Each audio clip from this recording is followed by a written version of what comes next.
Estamos aquí en un episodio más del Calentón Sports. Queremos, ¿verdad?, darle la bienvenida a Antonio Vargas.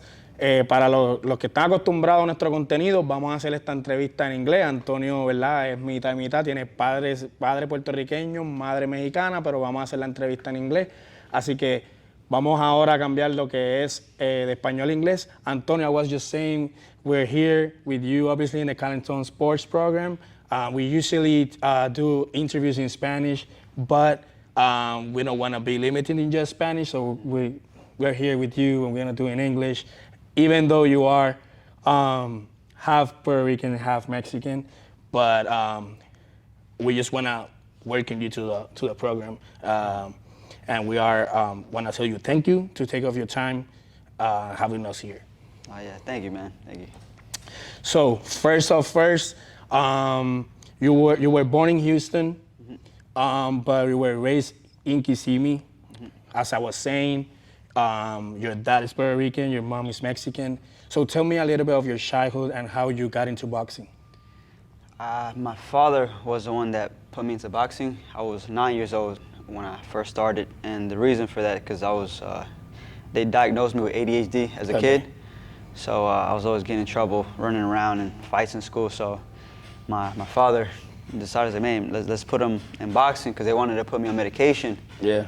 And my dad was like, all right, he told the teacher, we'll put him on the meds. And a week later, he just put me in boxing. And a week after that, they're like, wow, the medication's working. And my dad was like, nah, like, we just put him in boxing. He's just natural energy. So that's when I started training. I was 9.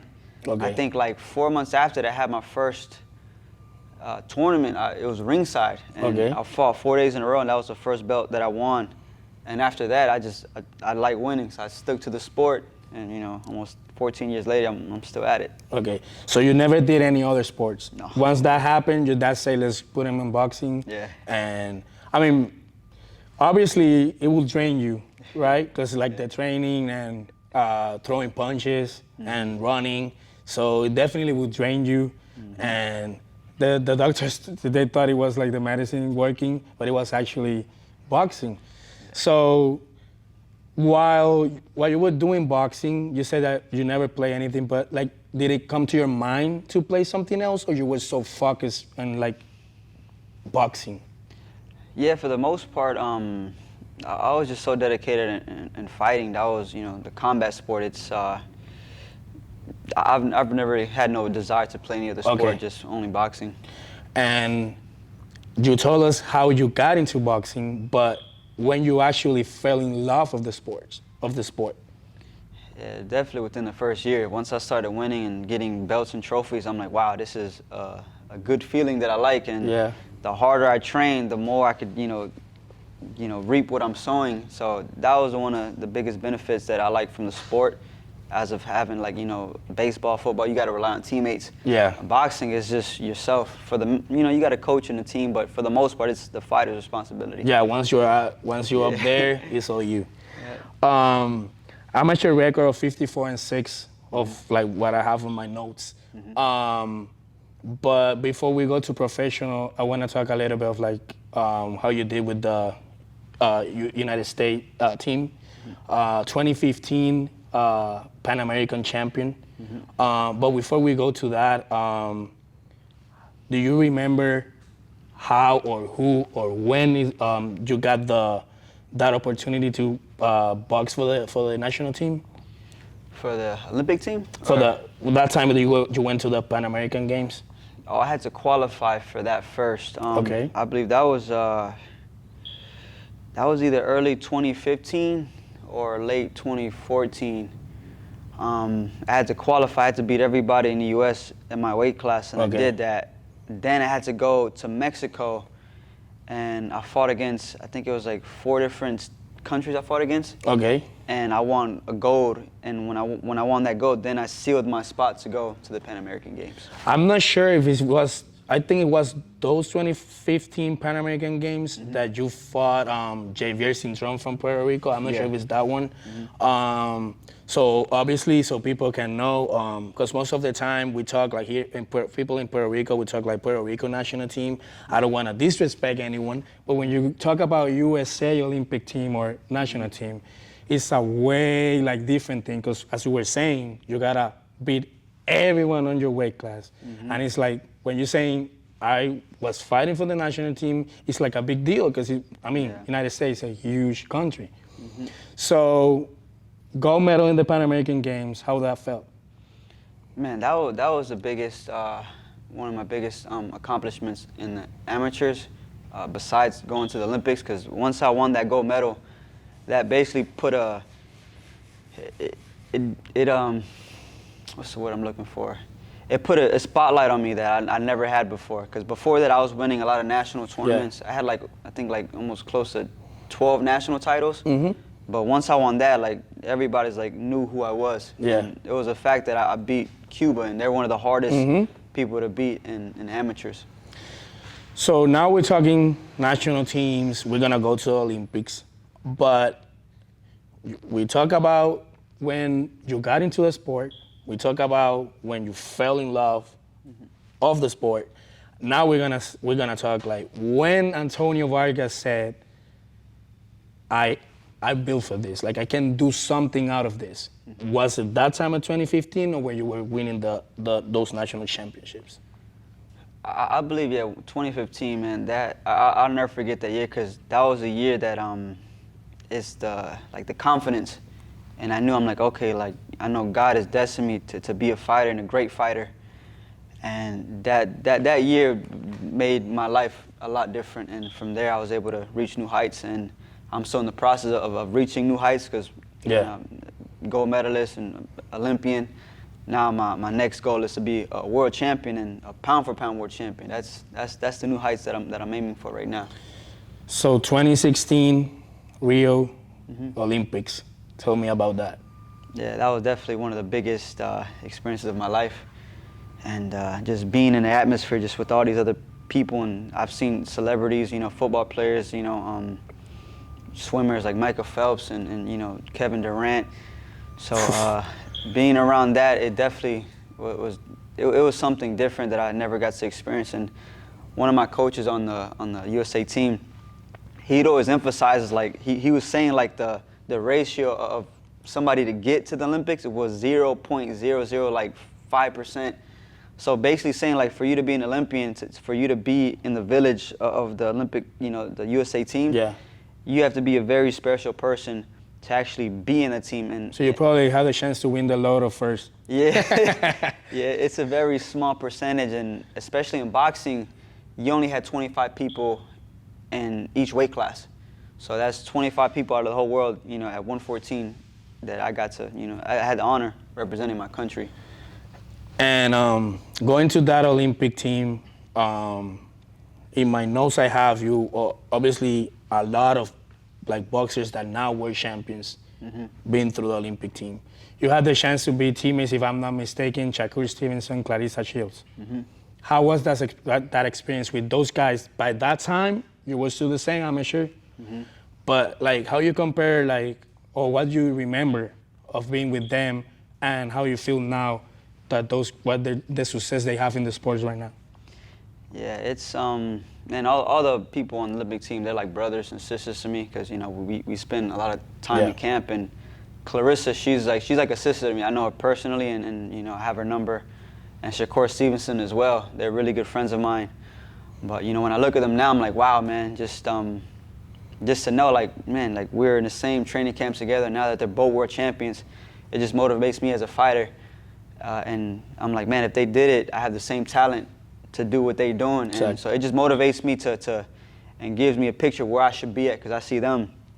So I'm really thankful for the friendship and the inspiration that they give me as a fighter and as a friend. That's good. I wanted to ask you that, because first, Olympics is something that only you guys that actually were there.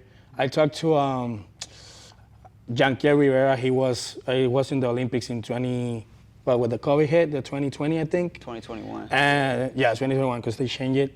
And he explained me it was like a little bit different from what you had, because in 2016 there was no restrictions. Yeah. 2021, it was like you just go to your event, you gotta get out of there. So the working with your teammates, they did it, but it was different because there was no people in the stands. Yeah. So it's kind of like two different. Yeah. But I want to ask you that question. So when, or if it was like a teamwork of like deciding to go professional, like how was it? Do you remember? They actually wanted me to stay another 4 years. Okay. For another Olympics. But just all the traveling, I'm like, man, I was going to so many different countries, and I actually moved to the Olympic Training Center in Colorado Springs. I was there for 8 months. Yeah. And, we trained there for like a month, traveled to a different country, and go back, stay there for another month and a half. And I'm like, I don't think this is for me. I want to build a family. And so that's when, after the Olympics, I decided to go pro, and I'm like, let me chase another dream of becoming a world champion. That's the next step. So that's what I'm chasing right now. So 2017, with a TKO win, you did your professional debut. Tell me about that. And most of the boxers what I talked to, when they switch from being amateurs to professional, the first thing they tell me is about the gloves. Yeah. So tell me your experience and winning your first bout and by TKO.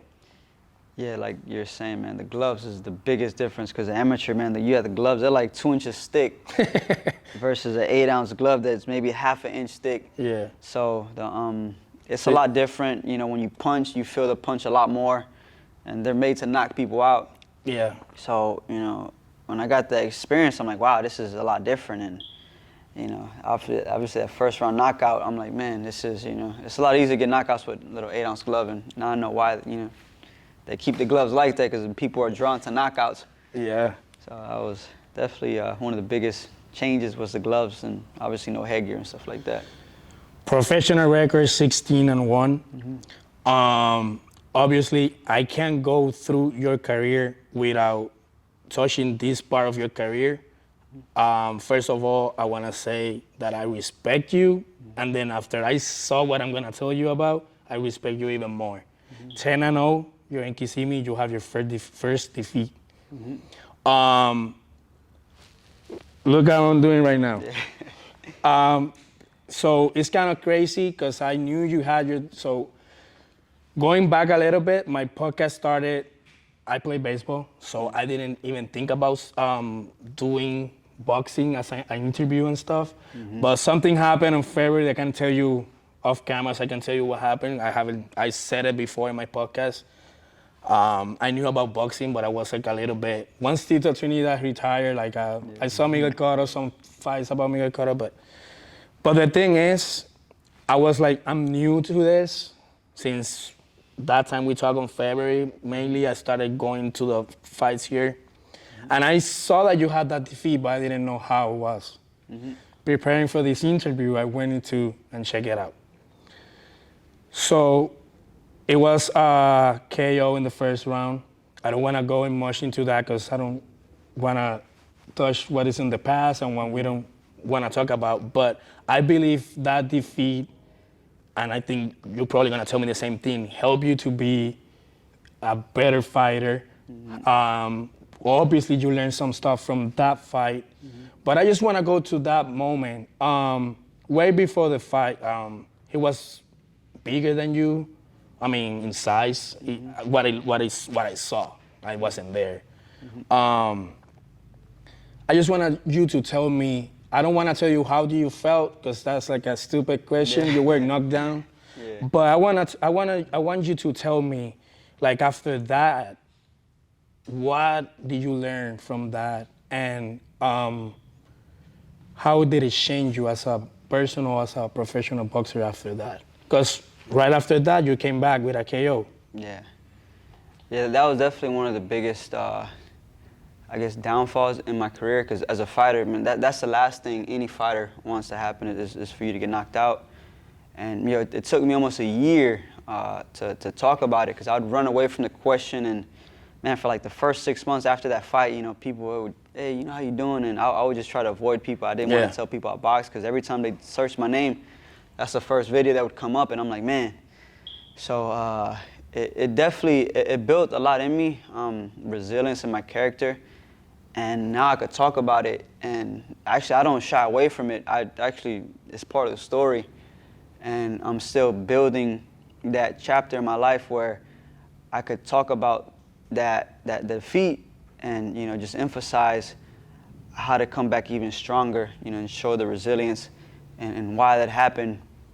But yeah, like I said, it was one of the toughest defeats, you know, my only defeat, but just the way it happened. And I'm able to thank God for it now, because I didn't realize what He was doing, you know, as a man and to my character. So you know, it was definitely, you know, tough to take, but, you know, going into sport.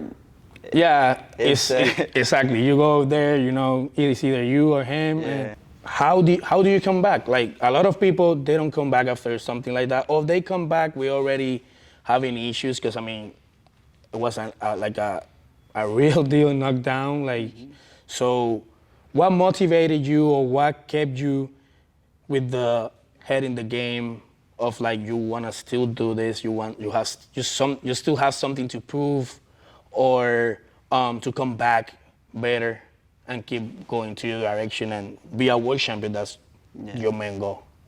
Yeah, like I said, the first like 3 months after that fight was probably the hardest, because mentally I'm like, man, I wanted to kind of quit. I'm like, man, Lord, the way this happened. And one of the main things that kept me from doing that, I'm like, man, I can't go out like this. I'm like, you know, when people look my name up or people talk about me, that's gonna be the last thing they ever remember, me getting knocked out in the ring. I'm like, I can't, you know, I gotta finish this chapter in my life. And also just all the time that I spend in boxing, my father, you know, all the time that he put in me, and just all the people around me, you know, that grew up, you know, in my life, just the time that they put in me. I'm like, I can't let this go to waste. I have talent. You know, the fight happened. He caught me, you know, cold in the first round, a mistake that I made that I learned from. And I'm like, I can't go out like this. I gotta. And that was the main thing that was driving me. It's just, I can't be remembered as this. And you know, so that was it was like a fire inside of me. I'm like, man, I gotta get my rematch. Yeah. And, you know, if I don't get my rematch, I at least got to prove to myself and to people around me that, you know, whatever happened bad in your life, you could use it to fuel you to turn it into something good. So that's what I want to, you know, that's a life lesson that God taught me, you know, through my defeat. Next fight after that, as I was saying, you won by KO, by knockout. Were you anxious when you got into that ring? Like, in your mind, like, are you saying right now, you have, I guess, something in you, something that you gotta prove, more or less? Were you anxious when you got into the ring, or you were like focused on what you actually were about to do? It was a little bit of both. You know, just coming in my last fight, you know, just losing. But then it's like when you get in a fight, you kind of just think about the person in front of you. So it was mixed feelings. I think it was probably, I forget the period, but it's probably like 6 months after I had lost, I fought again. Yeah, so, 6 months later. Yeah, so yeah, about 6 months later. So, but yeah, it was more just, you know, because after that, it was a lot harder, man. So, you know, I'm still in that process of kind of bouncing back from that, because I was signed with Top Rank at that point, and then when I took my first loss, Top Rank, they ended up dropping me. So it was a lot harder for me to get fights and stuff like that. So, and yeah, that was a harder part. So, that's an additional thing, because now you're thinking about quitting, but also at the same time, Top Rank is telling you that we're done. So even after now that I know that, it's way better your comeback, because you have something else. Obviously, something you want to prove and all that, but then now there's, as we were saying, it's like a lot of stuff you just get into, like piling up, and it's gonna get, like, obviously get you stronger. But going a little bit further, getting out of that knockout. You won by KO, you kept winning, and 2023 February this year, you won your WBA Continental title. How that felt, and obviously, we know that currently you are number 2 in the rankings in the WBA, and if I'm not mistaken, 14 in the WBO. But we're talking about the WBA, how that felt to win that title in front of your people, in front of your fans, and obviously knowing what that belt was gonna mean to your career. It felt good. It's definitely a step in the right direction, but to be honest, like I'm still not. I'm not gonna be satisfied until I have the real thing. Yeah. And you know, I have bigger goals, and I know where I should be at. So once I get there, then I'll be like, okay. But as of now, like I'm still not happy, even though I'm ranked 2. You know, and I gotta become a world champion. I'm gonna become a world champion, and once I get my first belt, I'm going straight belts like back to back. I want to become undisputed in my weight class. And you know, when I do that, then I'll be satisfied. Like, okay, like, you know, I accomplished what I was set to do. But as of now, I'm not satisfied. Yeah, because it's basically you know that will put you like in some rankings, but you have to actually win it, like win the real thing, so you can say, well, now it's not WBA Continental, this or that, so I'm not the number 2, I'm the world champion of. Yeah. So I was gonna ask you, now that I talked to you about like winning in front of your fans, how important it is for Antonio Vargas for the fans to show up at your like any fights that you have? Yeah, that's the biggest, man. It's just the fans there, especially in your hometown, supporting you.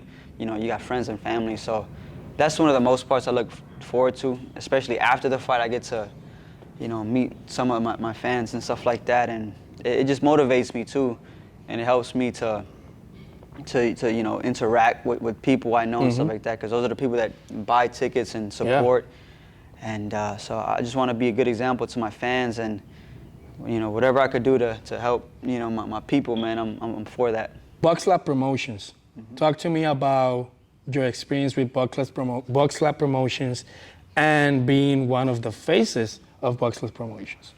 Yeah, that's definitely been one of the biggest blessings as of now, because man, they treat me like family. You know, Eric and Omari, they treat me really good. They look out for me, and that's one of the most grateful things that I have in my life is a good promotional company. And I'm just excited that we get to build as a team together. And as I go up, I get to bring them up with me, and vice versa. They're helping me out. So it's a win-win for both of us. And I'm just really grateful to have them in my circle right now. How, Antonio Vargas, like, how do you evaluate you as a boxer? What do you mean? Like, do you think like you are a boxer that you're always gonna like more technical, like you're a puncher, like a big puncher? Like how do you think, like if they ask you, like if you're gonna tell someone that doesn't know anything about boxing, you say like, this is how I box? I definitely, I like more of the fighting. I like to, you know, give the fans a good, you know, something to see. Yeah. I could do both though, man, like just in amateurs and especially as a pros. And as a pro, I've been pro for what, going on 7 years now. My style has definitely changed a lot, and I'm still evolving as a fighter. But I would probably describe more as a fighter, somebody who's explosive. If I got to box and be technical, I could do that too. But me personally, I like to fight. I like to, you know, give the fans something nice to watch. Last fight that you had, it was a no contest. Right now, the 27, right now we're recording Friday. Next Friday, you will be defending your WBA Continental title. Did that fight that was a no contest, did that affect you in something? Like, did it stop you in your, like in the goal that you guys have to the world title? Yeah, I believe I was supposed to fight for a world title. After that fight, after I had beat him, my ranking was supposed to go up, and it was supposed to put me in a position to fight for the I believe the WBA world title. So it was a little setback, but you know, I'm at peace. I know it's in God's hands, I know he has a timing, and so I'm just waiting for my chance. And next Friday when I fight, is gonna put me in a position where I could fight for a world title after that. So that's what I'm looking forward to. Antonio Vargas, in 2024, you will be a world champion. I believe that. Yeah, I will. I think you have everything to be a world champion. The question here in the Campeon Sports is, when I translate you, it's like the heat. Yeah. Do you believe it? No, I know it, man, and I'll be able to look back on this video to see myself talking, and look in the future, looking back on the past to this interview, I'll be a world champion, and then I'll be, like I said, satisfied, when I become that world champion. But as of now, I'm not satisfied, and I'm gonna do everything I have to do to make sure that I'm destined to be the world champion that God has called me to be. How soon do you think is gonna be your opportunity to fight for the world title after this fight? I believe they told me sometime early next year I'll be fighting for a world title. So beginning of next year, I'll be, I'm going for a world title, and I'll be a champion by the beginning of next year. October 27th, we talk about the fight. I don't want to talk to about your opponent or anything. I just wanna what we can expect of Antonio Vargas that day, mainly what we've been seeing all these couple months, or like something different is coming. What would we expect the fans from Antonio Vargas that day? Man, like I said, the main thing I try to do is just give the fans a good fight. And going back to my last fight, that was the real reason I was mad, because I'm like, man, it was only 3 rounds, and within them 3 rounds, everybody was excited, and I was really disappointed, because I'm like, man, I didn't give, it should have been more rounds and bigger expectations, and bigger exposure. But I'm looking to do that for this fight, to make up for the last fight. So I want to make sure everybody there, all my friends and family, my fans, that they see a good fight. We talk about you being a world champion next year, but this next Friday, you're gonna be in one of the most historic cards, when Amanda Serrano is gonna do. She's gonna fight 12 rounds, 3 minutes. The song, a lot of people's gonna be there. So, is that something that you think about? Like, it gets you nervous, or is something that? Because I'm saying about, you're gonna be a world champion. So from now on, that's what you're gonna be seeing. Yep. So it's it doesn't really faze me too much. I've been in big stages before. And I'm excited because, Serrano, I'm a big fan of her, especially, she's my people, man. She's Puerto Rican. Yeah. So, I'm very excited to see her fight as well. And just to be a part of that card, I'm real excited for that. Okay, so it's kind of crazy, but Mexican, Puerto Rican, if you go through the history of boxing, that's like the greatest warriors. Yeah. And you have a little bit of both. Yeah. But I want to ask you, if you have the opportunity to sit down with three people, dead or alive, whatever, they can be already not with us or they're still alive, who would those people were gonna be? As fighters?